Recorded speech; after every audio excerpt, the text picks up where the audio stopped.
la parole. Je vous invite à vous lever, frères et sœurs, pour lire ensemble, c'est-à-dire à l'unisson, la parole de Dieu que nous trouvons ce matin dans l'Évangile selon saint Matthieu, le chapitre 4, les versets 1 à 11, à la gloire de notre Dieu.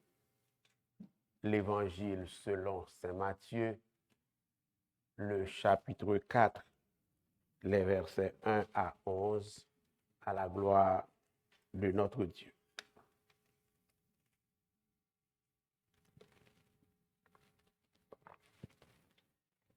C'est déjà affiché à l'écran. Lisons ensemble.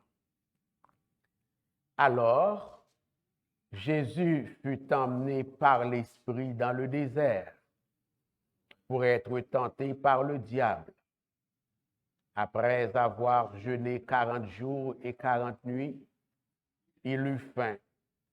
Le tentateur, s'étant approché, lui dit, « Si tu es fils de Dieu, ordonne que ces pierres deviennent des pains. » Jésus lui répondit, « Il est écrit, l'homme ne vivra pas de pain seulement, mais de toute parole qui sort de la bouche de Dieu. » Le diable le transporta dans la ville sainte, le plaça sur le haut du temple et lui dit, « Si tu es fils de Dieu, jette-toi en bas, car il est écrit, il ordonnera des ordres à ses anges à ton sujet, et ils te porteront sur les mains, de peur que ton pied ne heurte contre une pierre. » Jésus lui dit, « Il est aussi écrit, tu ne tenteras point le Seigneur ton Dieu. » Le diable le transporta encore sur une montagne très élevée, lui montra tous les royaumes du monde et leur gloire, et lui dit, « Je te donnerai toutes ces choses si tu te prosternes et m'adores. » Jésus lui dit, « Retire-toi, Satan, car il est écrit, tu adoreras le Seigneur ton Dieu et tu le serviras lui seul. » Alors, le diable le laissa, et voici, des anges vinrent auprès de Jésus et le servaient. Dès le Seigneur, dans son amour parfait, frères et sœurs, bénir et sanctifier la lecture de sa sainte parole pour la plus parfaite édification commune de nos âmes. Veuillez vous rasseoir, frères et sœurs.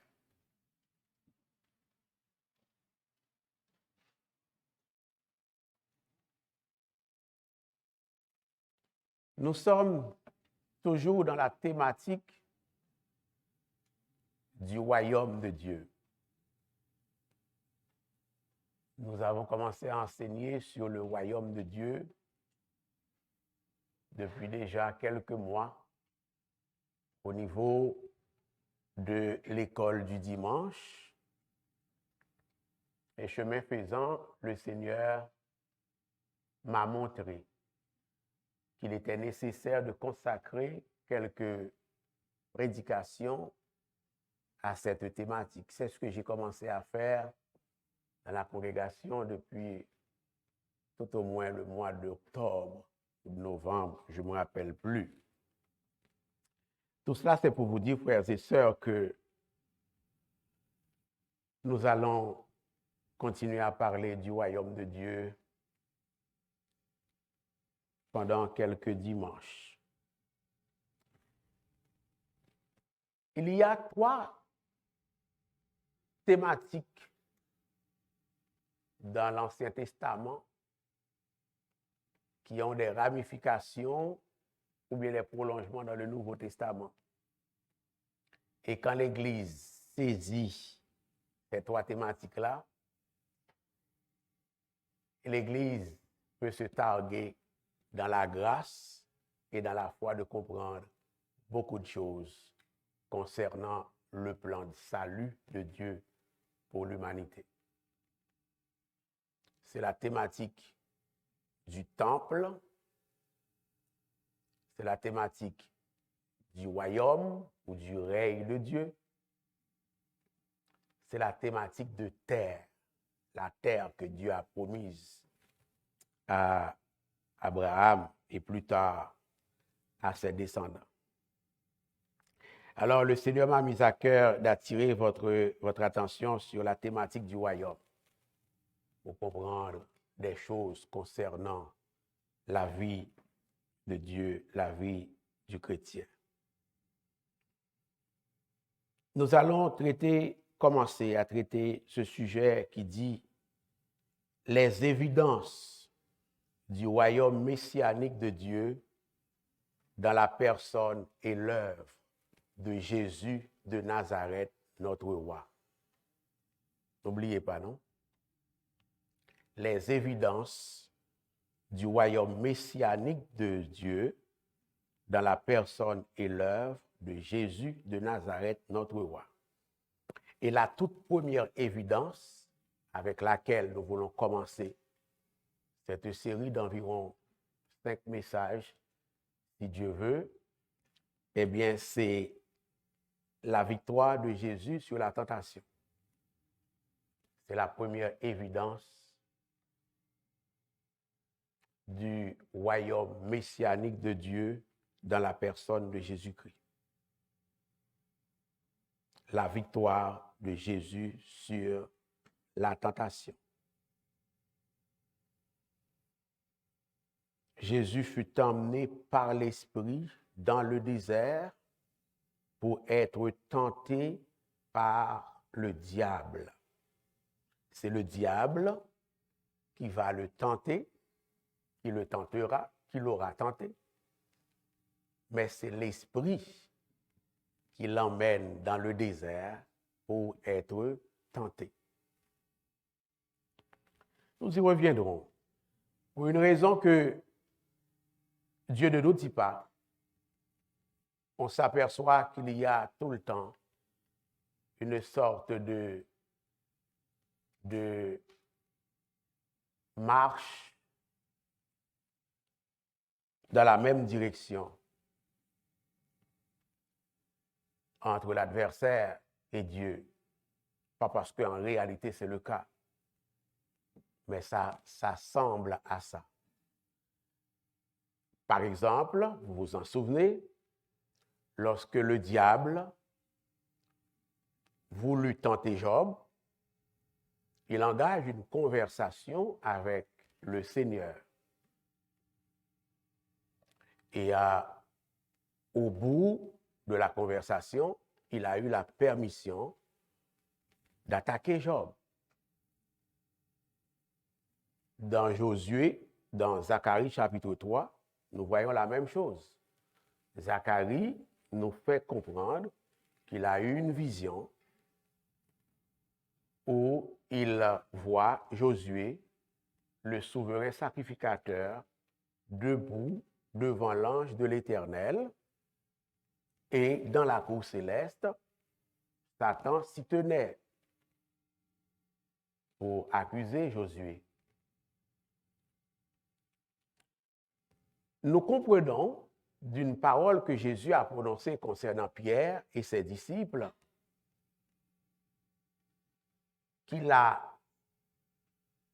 que Satan a demandé à Dieu la tête de ses disciples, en particulier Pierre. Quand Jésus dit à Pierre, Satan vous a réclamé et moi j'ai prié pour toi. C'est à peu près la même tendance qui se dégage dans Matthieu chapitre 4, le verset 11 à 1 à 11, tout au moins au verset 1er, quand le texte dit « Jésus fut emmené par l'Esprit dans le désert pour être tenté par le diable. » Après avoir jeûné 40 jours et 40 nuits, Jésus eut faim. On sait que la faim n'est pas facile à supporter, pas vrai?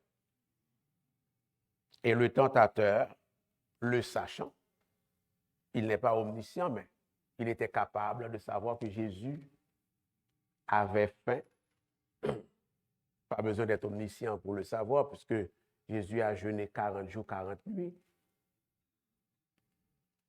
Il s'est approché au verset 3 et dit à Jésus, « Si tu es le Fils de Dieu, ordonne que ces pierres deviennent des pains. »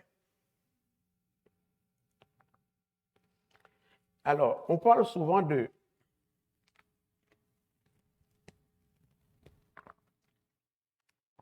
la tentation de Jésus dans le désert.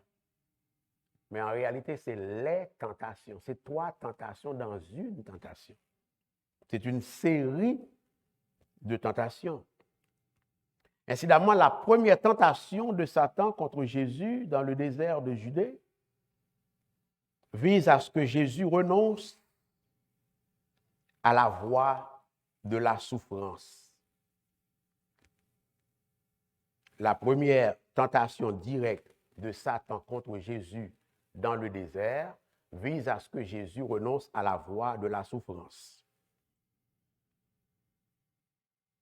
Cette tentation vise à ce que Jésus choisisse la voie facile au détriment du plan et de la volonté de Dieu pour lui et pour l'humanité tout entière, lorsque Satan suggère à Jésus d'ordonner que ces pierres deviennent des pains pour satisfaire sa faim au terme de ces 40 jours et 40 nuits de jeûne dans le désert.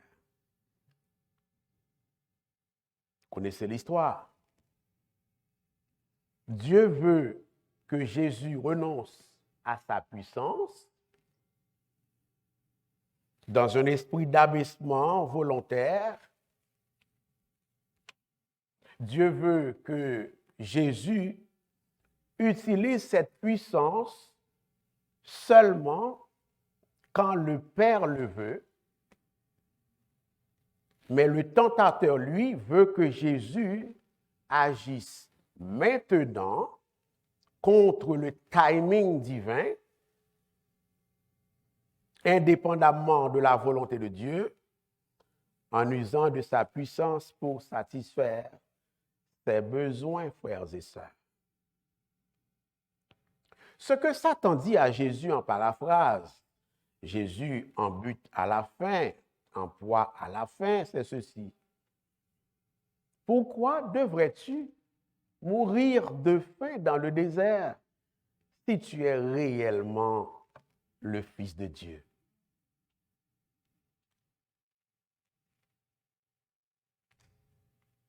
Tu es un homme, Jésus. Tu as besoin de nourriture pour survivre. Tu n'as pas intérêt à mourir de faim. Tu es trop important pour avoir à endurer ce genre d'inconfort physique. Vas-y, Jésus, fais quelque chose. Tu es le Fils de Dieu. Vous savez, il arrive des fois que Satan me parle à moi de cette façon. Il arrive peut-être que Satan vous parle à vous de cette façon. Fais quelque chose contre la volonté de Dieu pour régler ton problème. Bon, on va dire même peut-être, pas pour ça fort, pas content, mais je n'ai pas l'impression que ça devrait changer, frères et sœurs. Mais Jésus a compris le jeu du tentateur. C'est ce que je souhaite pour vous. Que vous, le Seigneur vous donne la grâce, la sagesse, l'onction, le discernement pour comprendre le jeu de l'adversaire du tentateur en tout temps, toute circonstance, en toute occasion, n'importe où vous vous trouvez. Ça va l'Église? Jésus a compris le jeu du tentateur. Il répond au tentateur que l'obéissance, en paraphrasant, que l'obéissance à Dieu vaut mieux que la satisfaction des besoins personnels. Ça va? L'obéissance à Dieu vaut mieux que la satisfaction des besoins personnels. Jésus dit, il est écrit, l'homme ne vivra pas de pain seulement, mais de toute parole sortant de la bouche de Dieu. Dans la compréhension de Jésus, dans la logique de Jésus, dans l'éducation spirituelle chrétienne de Jésus, dépendre de Dieu et de la volonté de Dieu vaut mieux que la vie. S'il faut que je meure dans le désert, je mourrai, mais je ne prendrai pas une direction contraire à la volonté de mon Dieu. En toutes circonstances, suivant la logique de Jésus, il vaut mieux s'attendre à Dieu. Il vaut mieux s'attendre au secours de Dieu. Il vaut mieux s'attendre à l'aide de Dieu plutôt que de satisfaire soi-même ses propres besoins ici-bas, frères et sœurs. La convoitise des yeux, la convoitise de la chair, les convoitises de la vie ne servent à rien quand elles sont satisfaites en dehors de la volonté du Seigneur. Ça va l'Église? Et Satan n'a pas lâché prise. La première tentation n'a pas marché. Il enclenche avec une deuxième tentation.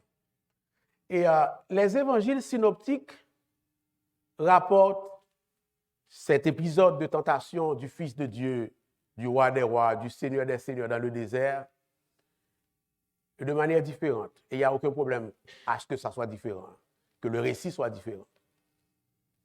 Et Saint Luc, contrairement à Saint Matthieu, frères et sœurs, conclut le récit en disant que Satan s'éloigne de Jésus jusqu'au moment favorable. Est-ce que ça va? Et c'est moi vous dire, jusqu'à la porte du ciel, vous serez tentés par le diable. Mais attention, l'Église du Seigneur. Attention. Il n'a pas lâché prise. Si c'était vous, si c'était moi, on aurait baissé les armes.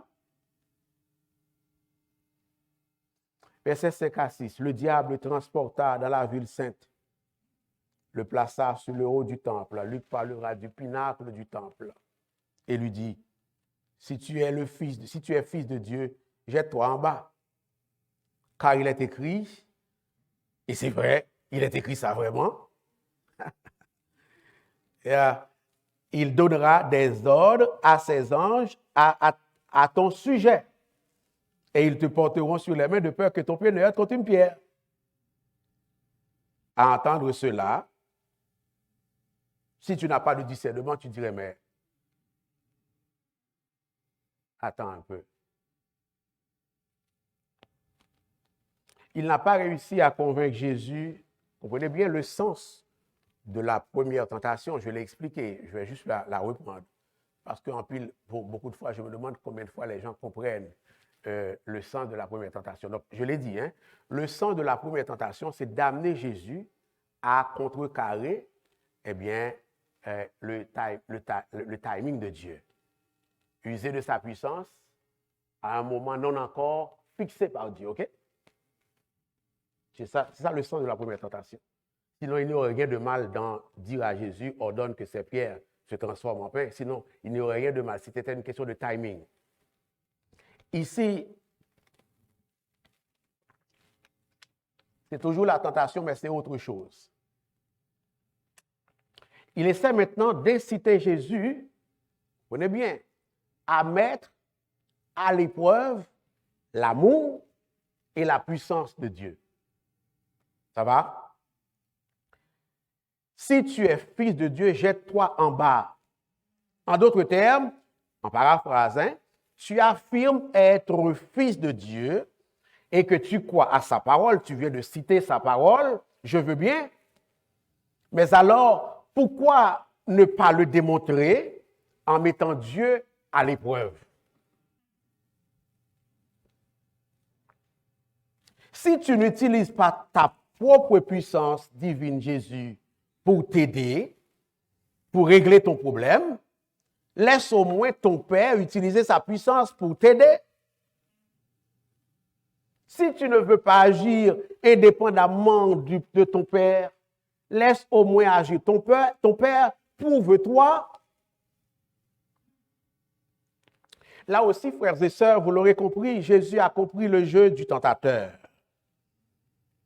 Et Jésus de lui dire au verset 7, il est aussi écrit, tu ne tenteras point le Seigneur ton Dieu.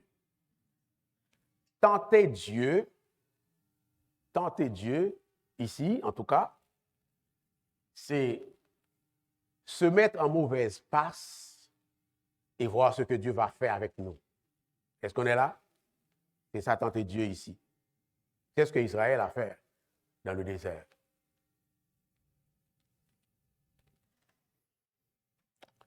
Jésus savait, il sait encore, que tenter Dieu, ou bien éprouver Dieu, ou bien contraindre, forcer une expérience de Dieu, c'est douter de Dieu. Jésus sait tout aussi bien que douter de Dieu, c'est ne pas avoir confiance en Dieu. Et Jésus sait aussi, frères et sœurs, que ne pas avoir confiance en Dieu, c'est pécher contre Dieu.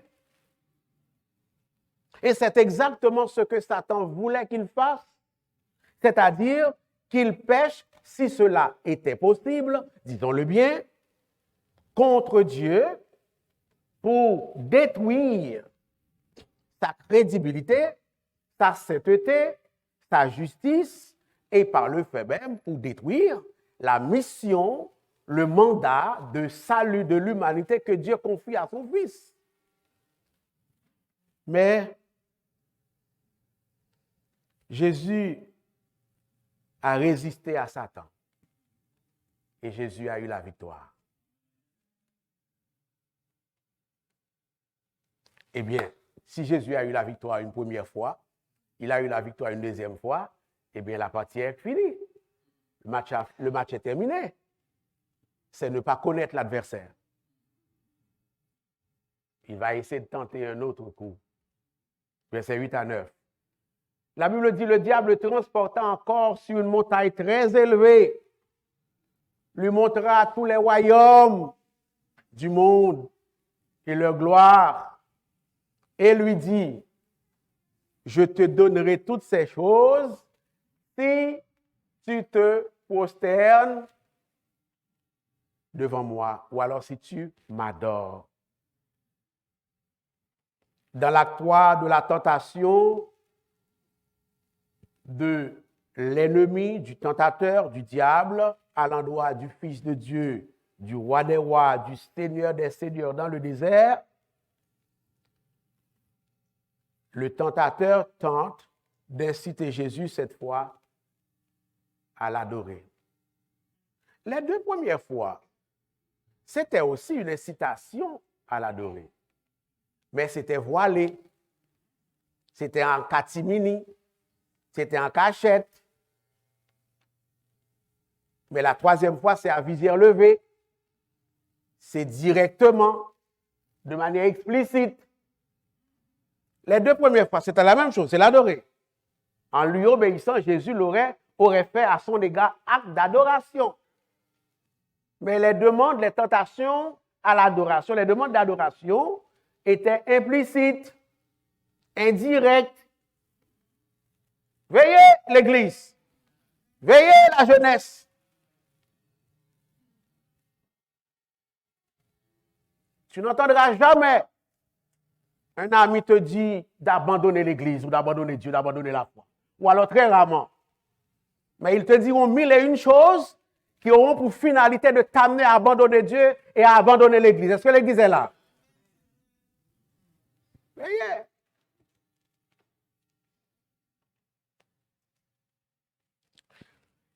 Il montre à Jésus les gloires de l'Égypte. Avec ses pyramides, Matthieu ne le dit pas. Il montre à Jésus les temples d'Égypte. Il montre à Jésus ses bibliothèques, les grands trésors financiers, militaires, culturels, intellectuels de l'Égypte. Il dit, regarde, tout cela est à moi.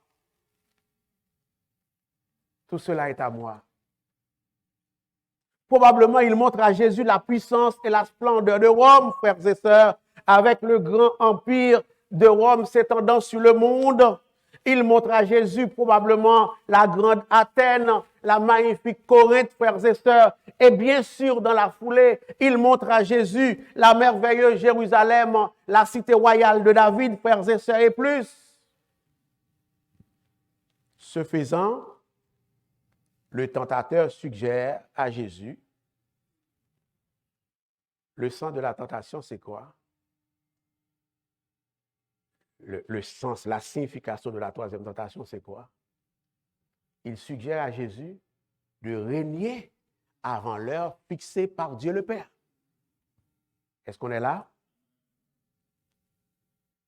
Règne maintenant.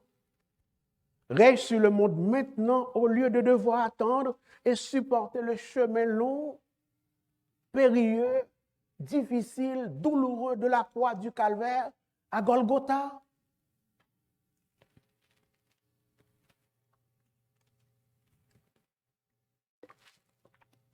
Combien de fois l'ennemi ne nous tente-t-il pas de cette façon? Combien de fois l'ennemi ne nous tente-t-il pas de cette façon? Jésus, tu ne comprends rien. Dieu t'a promis de régner. Moi, je t'offre de régner maintenant. Je t'offre rien que Dieu ne t'a pas promis. À la seule différence, lui veut te faire attendre, moi je peux te faire régner maintenant.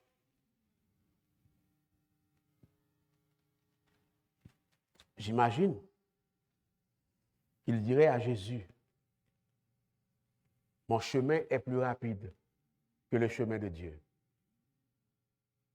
Je gouverne le système du monde, Jésus. Je peux t'offrir tous les royaumes du monde à condition seulement que tu te prosternes devant moi. Vas-y, Jésus, prosterne-toi, adore-moi. Juste un petit moment. Après, tu pourras faire ce que tu voudras de toute façon. Juste pour une journée, Jésus. Attention, l'Église. Attention, la jeunesse. Attention, les hommes.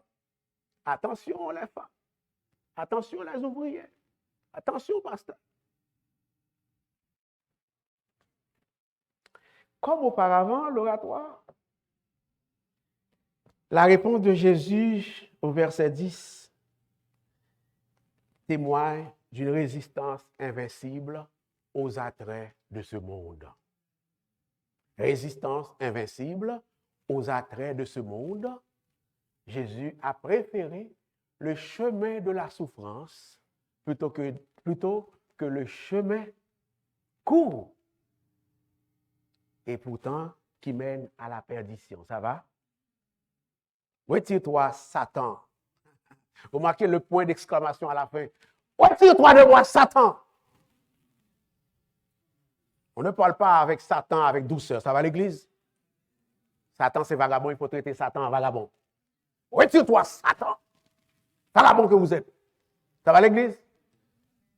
Car il est écrit, tu adoreras le Seigneur ton Dieu et tu le serviras lui seul. Dans la santé, j'adorerai le Seigneur mon Dieu et je le servirai lui seul. Ça va, l'Église? Dans l'abondance, j'adorerai le Seigneur mon Dieu et je le servirai lui seul. Dans la maladie, j'adorerai le Seigneur mon Dieu et je le servirai lui seul. Dans la souffrance, dans la séparation, dans la mort, j'adorerai le Seigneur mon Dieu et je le servirai tout. Sans quoi, vous êtes entravés. Même si beaucoup de gens, frères et sœurs, malheureusement autour de nous, vivent sans Dieu et prétendent être capables de vivre sans Dieu et prétendent ne pas avoir besoin de Dieu, frères et sœurs, même si la jeunesse, les hommes, les femmes de l'Église, les aînés, les ouvriers de l'Église, même si les gens autour de nous font de la propagande anti-religieuse, anti-chrétienne, anti-évangélique, anti-Église, anti-la Bible, frères et sœurs, ce matin, Dieu nous invite à continuer à adorer notre Dieu, frères et sœurs, et à le servir lui seul. Le Seigneur Jésus, frères et sœurs, le roi des rois, notre Seigneur, le grand Dieu, notre Sauveur, nous invite ce matin à continuer coûte que coûte à dépendre de Dieu, notre Créateur ce matin, à dépendre du Saint-Esprit ce matin, à dépendre de Jésus-Christ ce matin, à dépendre de la parole de Dieu ce matin, quoi qu'il en coûte. Tu adoreras le Seigneur ton Dieu et tu le serviras lui seul. Et la Bible dit au verset 11, si je ne m'abuse, oui, au verset 11, que sur ces paroles, le diable le laissa. Alors, le diable le laissa. Satan a peur de deux choses, de la prière et de la parole de Dieu. Ça va? Voilà pourquoi, dans certaines églises, les messages ne sont pas longs. On ne demande pas à un prédicateur de prêcher 1 heure, mais quand tu lui demandes de prêcher 10 minutes, veillez. Ça va l'église? Veillez. Quand les gens ne prient pas, Satan est content. Quand dans les familles, les gens ne prient pas, Satan est content. Et la plupart du temps, il ne s'occupe même pas de cette famille. Il n'attaque même pas cette famille parce que ça fait son affaire. Est-ce que l'église est là? Il va attaquer les familles qui prient pour les amener à ne pas prier, à se décourager dans la prière. Ça va l'église? Il n'y a pas de vie chrétienne, il n'y a pas de victoire sur Satan, le diable, sans la prière. Ça va l'église? Nous n'avons pas à lutter contre la chair et le sang. Nous avons à lutter contre Satan. Ça va l'église? Satan, ce n'est pas fusil, ce n'est pas bâton macaque. C'est la prière. Ça va l'église?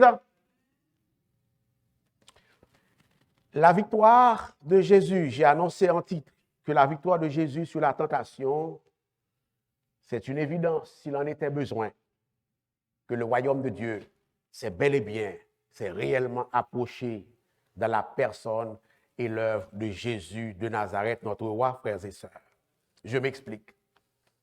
Dans l'Ancien Testament, le roi d'Israël devait être exemplaire dans sa relation avec Dieu et il devait vivre une vie conforme à l'alliance de Dieu, frères et sœurs. Cependant, aucun roi d'Israël ni de Juda n'a pu remplir parfaitement ce mandat. Devant l'échec des rois d'Israël et de Juda, frères et sœurs, il fallait donc un autre roi, un roi ultime qui garderait l'alliance de Dieu et qui vivrait la vie parfaite que son peuple, ou alors que le peuple de Dieu devrait vivre, frères et sœurs. Le fait est que Jésus ait résisté, à la tentation dans le désert, comme il l'a fait, frères et sœurs, et à toutes les autres occasions subséquentes où il sera tenté, nous prouve noir sur blanc, hors de tout doute, frères et sœurs, que Jésus est bel et bien le roi des rois. Ça va l'église? Quand il dira que le royaume des cieux est approché, c'était vrai. Ça va l'église? Quand Jean-Baptiste dira, repentez-vous quand le royaume des cieux est proche, c'était vrai. Ça va l'église? Car il a résisté à la tentation. Jésus est le roi digne, le seul roi digne, de par sa perfection morale et spirituelle, de par sa perfection caractérielle, frères et sœurs, de régner sur le peuple de Dieu et de porter sur ses épaules l'iniquité de nous tous sur le bois du calvaire infâme à Golgotha. Rappelons-nous, frères et sœurs, Adam a été tenté dans un jardin luxurieux, un jardin merveilleux, regorgeant de grâce et de bénédiction. Dans ce jardin, l'oratoire peuple du Seigneur, chers amis internautes, Adam avait à sa disposition tout ce qui était nécessaire à la vie. Adam pouvait manger du fruit de tous les arbres qu'il y avait dans ce jardin, frères et sœurs, à l'exception d'un seul. Et pourtant, l'oratoire, peuple du Seigneur, chers amis internautes, Adam céda à la tentation et plongea l'humanité dans le chaos le plus total, frères et sœurs. Mais Jésus, lui, le vrai Adam, l'ultime Adam, l'authentique Adam, frères et sœurs. Le dernier Adam, dira Saint Paul, tout affamé qu'il était dans ce désert inhospitalier, au milieu des bêtes sauvages, au milieu des ronces et des épines, il a tenu bon face aux manœuvres et aux ruses du diable. Nous t'avons demandé l'exact campé pour nous. Applaudis Jésus de Nazareth. Vive le roi des rois. Vive le roi des rois. Vive le Seigneur des seigneurs. Il est Seigneur. Il est roi, frères et sœurs. Il est roi, frères et sœurs. Voilà ce Dieu, merci. Voilà, frères et sœurs.